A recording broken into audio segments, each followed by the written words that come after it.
Smoke screen, same routine that the world has always seen. It's Rhyme and Reason 532. There's a rhyme and reason for your life. There's a rhyme and reason why you're... Hey there, Tony here.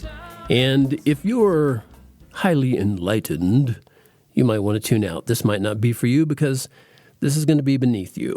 But if you're not, then maybe tune in and pay attention, because when you hear or read about the issues of the day, I say that you can see a pattern. It's nothing new, by the way. Even though we so-called modern humans think that we're so, enlightened and so much more evolved than our ancestors, it's all a smokescreen, especially since the Enlightenment is based on manipulated information. And, we didn't evolve. There's that little detail, right? Smokescreen is sort of an ironic description, wouldn't you say? Because there's so many communities in California and Oregon and Washington that have been dealing with ferocious fires. And some of the pictures I've seen of some of those areas look like someone's standing at the entry gate to hell with the weird orange-red colors and smoky sky that you can barely see through, sometimes during the middle of the day. I mean, just breathing must be an awful challenge to some of those people during all those times. And there are some who would say, it's God's wrath flowing down on those sinful places. But I'm not going to be one of those people, because God is so much smarter than that. And he knows he doesn't have to send down fire and brimstone to teach lessons. No, we're living in the dispensation of grace. But keep in mind that offer of grace, it's a limited time offer. So that takes me back to where I said there's a pattern to the issues of the day. And that pattern is nothing new. The pattern is how human beings corporately, for those of you who, maybe went to public school, that means, a whole bunch of us, most humans as a general rule, never seem to learn from history.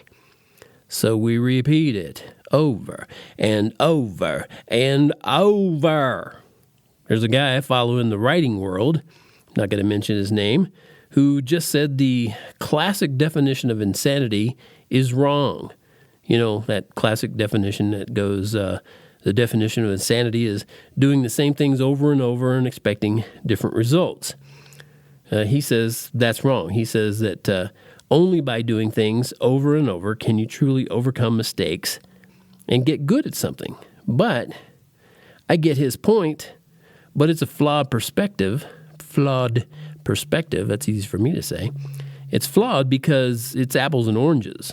I mean, certainly repetition is a great tool for learning a new skill, but repeating the mistakes of history while expecting different results still fits that classic definition of insanity, and that's still going on every day, all around. After all, how good should we get at building new nations and empires only to let them deteriorate and disintegrate from within? That's happening right now in America. How many revolutions should we seek out in order to form a more perfect union? And how many times should we go to war over ideologies, or if you prefer, ideologies, most of which, those ideologies, most of which are anti-God? And that's the elephant in the room, leaving God out of the equation. If you can't see how only faith and trust in God can change the world, then you'll find yourself fighting 1,000 fires, and you'll create a smokescreen to work behind for those who hate God. So the issues of the day turn into violent and even murderous clashes. You've seen that, right? But not because people can't understand the difference between right and wrong.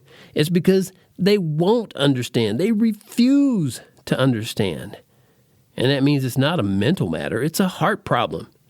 So not coincidentally, I'm sure that's the way the Bible boils all of God's laws down to two laws that are love the Lord your God and love your neighbor as yourself. If you did those two things, and if everybody did those two things, we wouldn't need any other laws, because you don't do these terrible things that people are doing to each other when you love them. I mean, who goes and destroys somebody's business and they love them? No. We're not psychopaths. We're not supposed to be psychopaths like they show in some movies. A guy will come up and say, I love you, but I love you so much that I can't let anyone else have you. And then he kills her. I mean, we're not like that. If you truly love your neighbor or your whatever, your loved one, a family member, friend, whatever, you love your neighbor as yourself, you don't do those terrible things. So when you think you know the answer for the day, but you leave out the truth, the life, and yes, the way, then anything you choose to do or choose to say can only help you lose your spiritual bouquet. I'll leave you with that thought to ponder.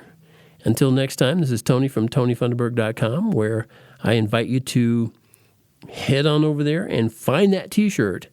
I keep talking about that T-shirt. You got to get one, especially one, long sleeve one, because it's coming up in that cool weather. It's going to be here shortly, and you want your brand new, nice long sleeve T-shirt that says, "Life has rhyme and reason because God made you." There's a